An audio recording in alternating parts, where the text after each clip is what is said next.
بسم الله الرحمن الرحيم. اللهم صل وسلم وبارك على سيدنا محمد وعلى اله وصحبه اجمعين. السلام عليكم ورحمه الله وبركاته. ازيكم حبايبي؟ عاملين ايه؟ يا رب تكونوا بالف خير وصحه وسعاده.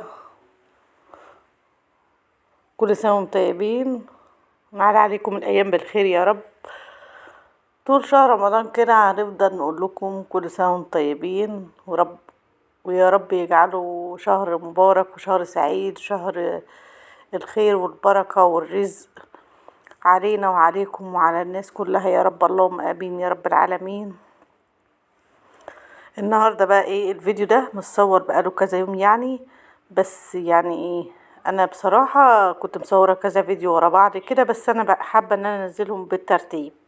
هو كان المفروض نزل امبارح، بس طبعا انا كنت منزلة فيديو امبارح اللي قبل منه، يعني الروتين بتاع الشقة.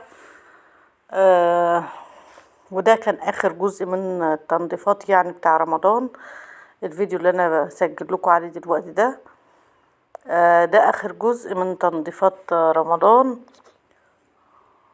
والسحور كمان بتاع اول ليلة، سحور اول ليلة في الشهر الكريم. كل سنة وانتم طيبين.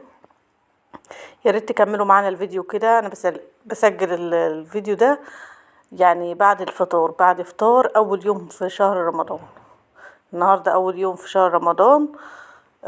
بعد ما فطرنا كده والحمد لله، ويومنا عدى على خير.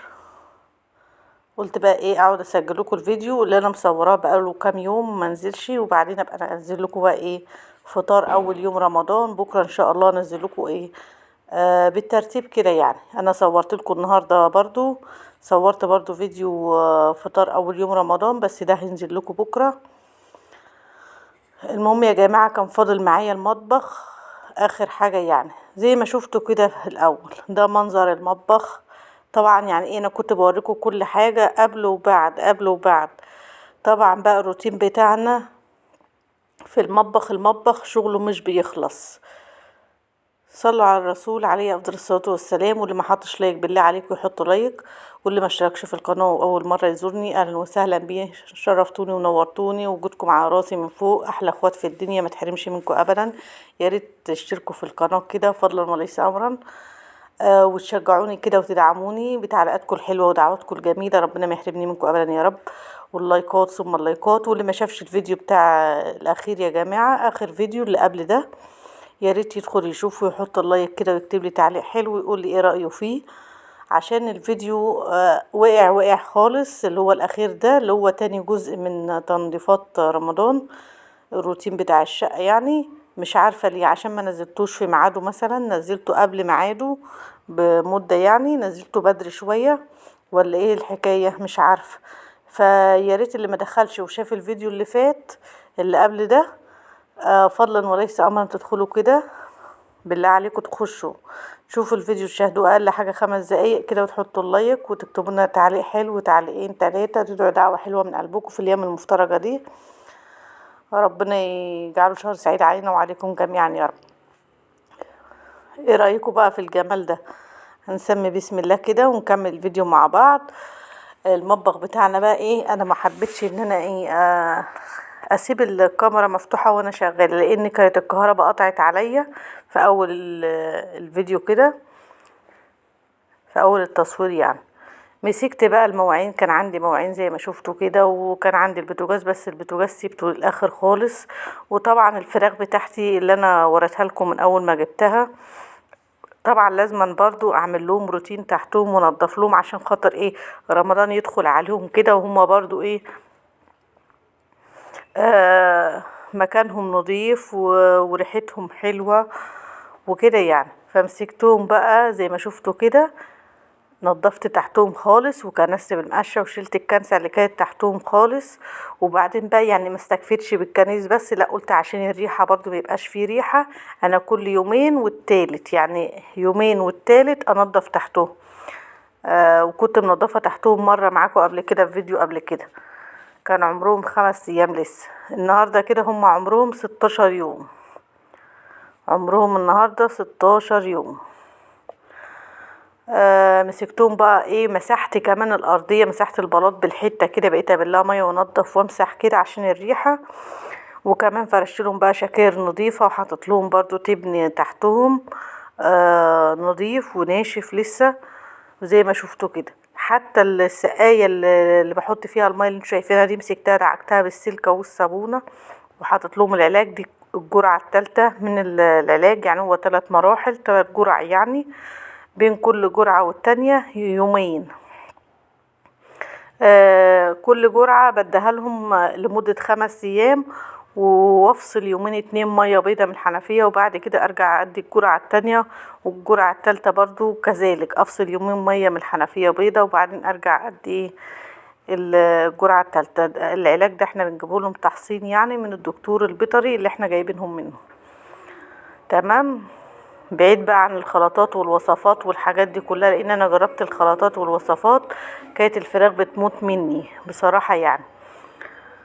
فحتى برضو الصينية عايزة اقول لكم ان انا بصوا الصينية الالمونيا دي انا كافياها، دي اللي انا بستخدمها في الاكل والشرب عندي، هي جديدة وكل حاجة. بس انا طبعا كنت عايزة حاجة ارفع عليها السقاية، ارفعها عليها يعني عشان خاطر المية ما تدهولش الفرشة وكده، بقى حاجة عالية.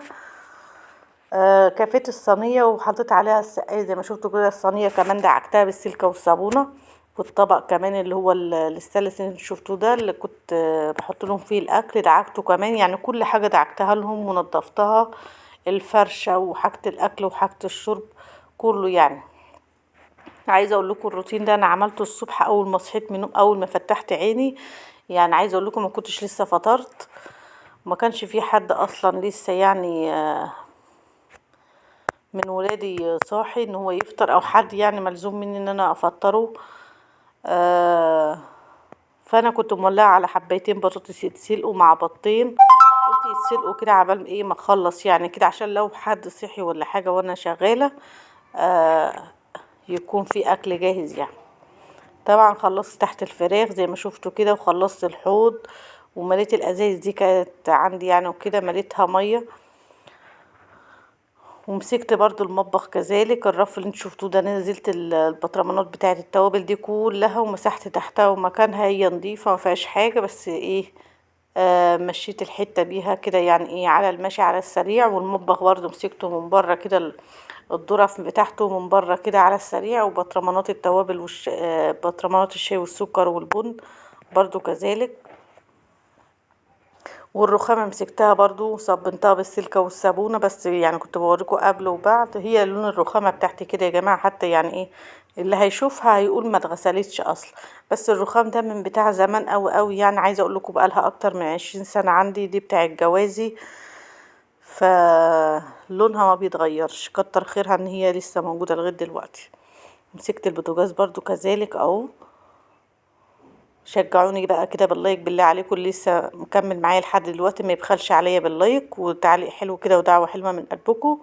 عايزه اقول لكم العيش اللي انتوا شفتوه ده والدتي كانت بعتهولي كيس عيش كده، كانت خابزين عيش عشان رمضان، كل سنه وانتم طيبين. فكانت بعتلي كيس كبير يعني، فكنت بوريهولكم، كان لسه جاي لي يعني، كانت بعتهولي لسه وانا شغاله وبصور وبروق في المطبخ وكده، كان محطوط على المطبخ لسه ما كنتش شلته. مسكت طبعا الحافظة شلتها، نفضتها تنفيضة تمام بره مكان بقى ما كنت بنضف تحت الفراخ وكده.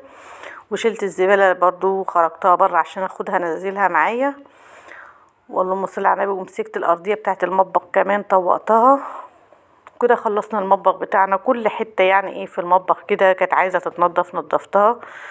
وعايزه اقول لكم بقى ان ده كان السحور بتاعنا على السريع وعلى المشي كده، بعد ما خلصت فول بطماطم بتوم كده، بطاطس سلقتها زي اللي انتوا كنتوا شايفينها في الاول ديت حلقان وحمرتها، وخيار وجبنه بطماطم وبيض ولانشون، وفضل ونعمه من عندك يا رب.